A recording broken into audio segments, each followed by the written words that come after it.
గేదెల్లో పాల శాతం పెరగాలి అంటే మనం మనం వాడే దానాల ప్రకారమే పాల శాతం పెరిగిద్దండి. మనం ఏంటంటే జనరల్గా మనం ఏదో పల్లెటూరు వాతావరణంలో ఎలా ఉంటుందంటే జనరల్గా పాలు పిండుకున్నాం ఏదో దాని నీళ్లు తాగడం కోసం నామినల్గా కొంత ఏదో అర కేజీ పావు కేజీ తవుడేసి దానివల్ల పాలలో కొవ్వు శాతం రాదండి. పాలలో కొవ్వు శాతం రావాలి, ఆరోగ్యకరమైన పాల ఉత్పత్తి జరగాలి అంటే మనం ఇచ్చే ఫీడింగు చాలా ముఖ్యమైన అంశం అండి.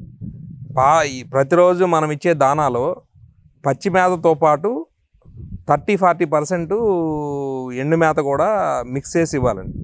ఒకప్పుడులాగా ఎలా పడితే అలా మేతను వేయటం అలా కూడా కాదు, కట్ చేసి నీట్గా మనం అది గ్రైండ్ చేసుకొని గ్రైండింగ్ ద్వారా ఒక గేదెకి 30 కేజీలు మేత ఇవ్వాలనుకోండి. 30 కేజీలు మేత ఇవ్వాలి అంటే ఒక 20 కేజీలు పచ్చి మేత, 10 కేజీలు ఎండు మేతని మిక్స్ చేసి పోసుకోవడం ద్వారా మనం మొత్తం గేదె దానికి కావాల్సిన దానాన్ని అందంగా దాని హ్యాపీగా ఆనందంగా తినే అవకాశం ఉంది. ఇక ఫ్యాట్ పర్సంటేజ్కి వచ్చేసరికి ఈ కంది చెక్క, పత్తి చెక్క, తర్వాత కొబ్బరి చెక్క, లేదంటే మొక్కజొన్న ఉడకబెట్టిన అన్నం, మేమైతే మా పశువులకైతే అలాంటి దానాలనే యూజ్ చేస్తామండి. మన మొక్కజొన్న పిండి వీటినన్నిటినీ మనం 1 లీటర్ పాలు ఇచ్చే గేదెకి 1/2 లీటర్ దానా ఇవ్వాలండి.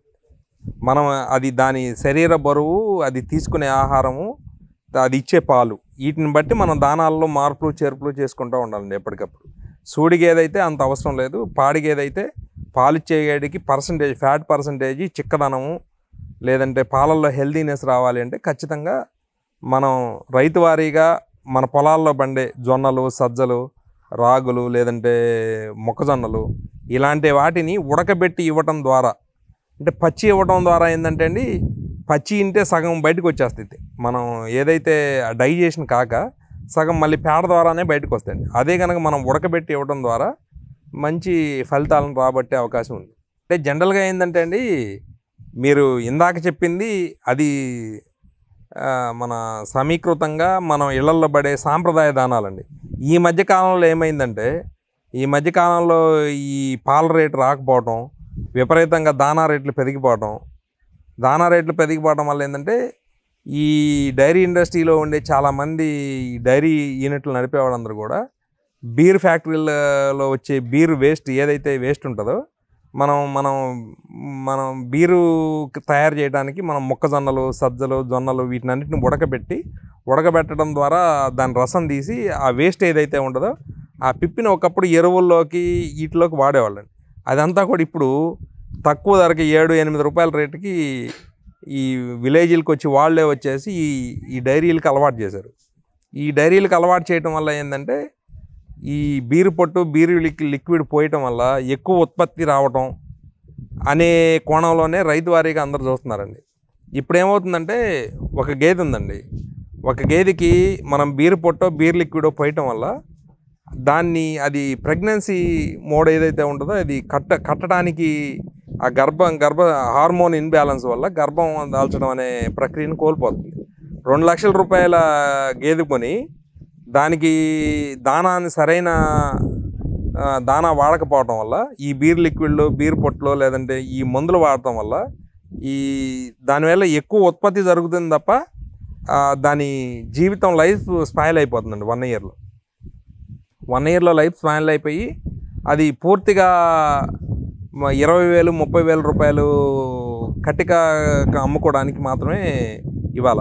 ఆ విధంగా కూడా రైతు డైరీ ఫామ్లో ఆ విధంగా చాలా నష్టపోతున్నాడు రైతు, చాలా తీవ్రంగా.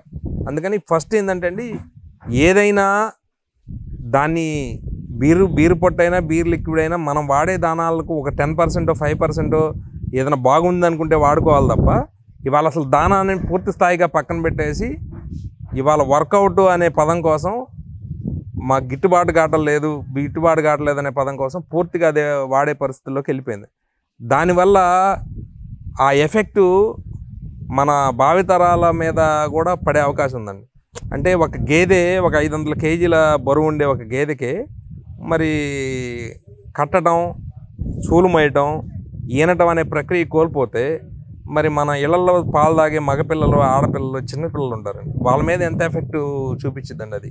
దీని మీద అయితే పూర్తిగా అన్ని వర్గాలు కూడా, ఒక ప్రజల దగ్గర నుంచి కానీ, లేదంటే ఒక డైరీల దగ్గర నుంచి కానీ, ఒక సోషల్ రెస్పాన్సిబిలిటీ తీసుకొని అందరూ కూడా అవగాహన చేసుకొని దాన్ని నియంత్రించాల్సిన అవసరం అయితే ఉందండి.